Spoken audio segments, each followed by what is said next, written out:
ही आहे हरीश चौधरी यांची चारा शेती। नंदुरबार जिल्ह्यातील भादवड गावचे रहिवासी असलेल्या हरीश यांचा दुग्ध व्यवसाय असून दुभत्या जनावरांसाठी लागणाऱ्या चाऱ्याचा प्रश्न सोडवण्यासाठी त्यांनी ही चारा पिकाची लागवड केली।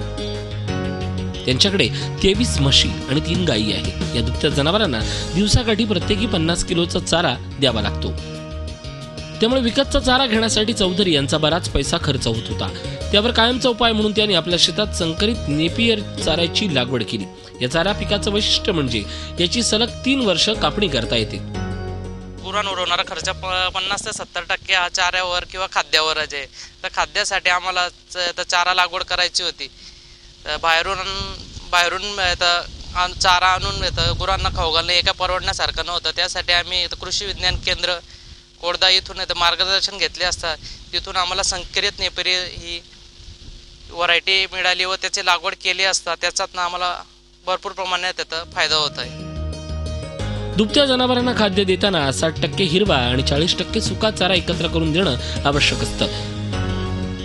जनावरांच्या आहारात सातत्य असल्यास जनावरांच्या दुधाचं फॅट कायम राहतं, तसंच जनावरांची दूध देण्याची क्षमताही कायम राहते। संकरित नेपियर मध्ये आपल्याला हेक्टरी साधारणतः लागवड करते वेळेस 18,000 ठोंब आपल्याला हेक्टरी लावावे लागतात।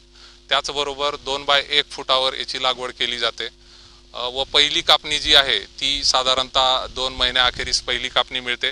त्याचबरोबर प्रत्येक महिन्याला या चाऱ्याची कापणी आपल्याला घेता येते। चाऱ्याची वैशिष्ट्य सांगताना मला असं सांगावं वाटते की या चाऱ्यामध्ये प्रथिनांचं प्रमाण जे आहे ते साधारणतः 11% पर्यंत आहे आणि हा चांगला चारा आहे ज्याच्यामुळे प्रथिन चांगले असल्यामुळे जनावरांना जेव्हा आपण हा हिरवा चारा खाऊ घालतो तर जनावरांचं दूध आणि फॅट या दोन्ही गोष्टींमध्ये सातत्य राहते।